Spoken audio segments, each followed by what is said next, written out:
Hi friend, मैं हूं चंद्रभूषण और आप देख रहे हैं CSC VLE सॉल्यूशन। फ्रेंड, आज के इस वीडियो में हम बात करने जा रहे हैं कि अगर लोन लेने वाले व्यक्ति की मृत्यु हो जाए तो बैंक उस लोन का निपटारा कैसे करती है। इसी पर हम डिटेल में इस वीडियो में बात करने वाले हैं।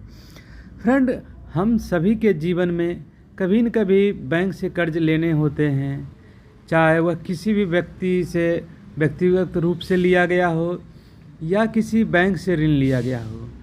कभी कभी हम खुद ऐसी स्थिति में आ जाते हैं जहां हमें ऐसा करना पड़ता है, चाहे वह बच्चों की पढ़ाई के लिए कर्ज लेना हो, बेटी की शादी के लिए कर्ज लेना हो, होम लोन लेना हो, घर बनाने के लिए।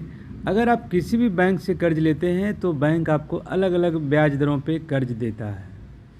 बैंक हमें विभिन्न प्रकार के ऋण प्रदान करते हैं। उदाहरण के लिए personal loan, home loan, car loan, business loan, education loan आदि। लोन लेने के बाद हमें टर्म के अंत तक लोन चुकाना होता है, लेकिन कई बार ऐसा भी होता है कि जब हम कर्ज लेते हैं और किसी व्यक्ति की मौत हो जाती है तो क्या आपने सोचा है कि उस कर्ज का क्या होगा? क्या व्यक्ति की मृत्यु के बाद बैंक का कर्ज जो है वो माफ़ हो जाएगा या इससे जुड़े नियम क्या हैं? आइए हम जानने की कोशिश करते हैं। क्या बैंक कर्ज माफ़ करते हैं? बहुत से लोग सोचते हैं कि कर्जदार की असामयिक मृत्यु होने पर बैंक उनका कर्ज माफ़ कर देते हैं, लेकिन क्या यह संभव है? जवाब है बिल्कुल नहीं।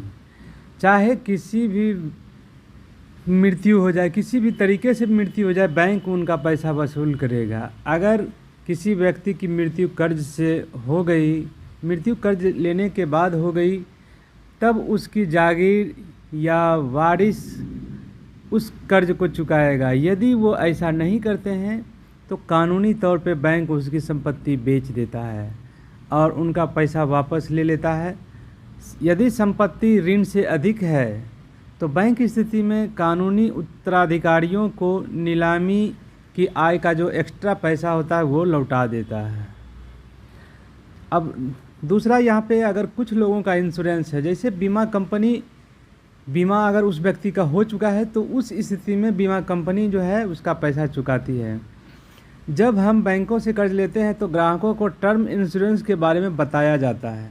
यह टर्म इंश्योरेंस लोन को सुरक्षित करने के लिए किया जाता है।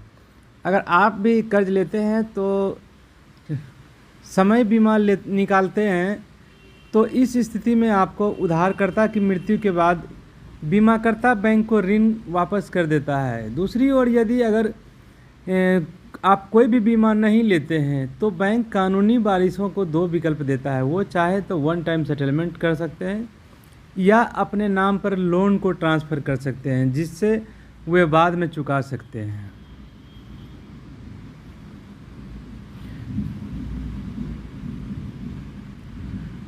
अगर मैं कार लोन को ही ले लूं कि अगर मैं किसी बैंक से कार का लोन लिया हूं तो ऐसे में बैंक पहले वाहन को जब्त कर लेता है, उसकी नीलामी करता है। नीलामी से वसूल पैसा होने पर जो जुर्माना, हालांकि अगर पैसा नहीं वसूला जाता है तो इस मामले में वह मृतक की अन्य संपत्ति जैसे घर, ज़मीन आदि को कर्ज निपटाने के लिए बेच सकता है।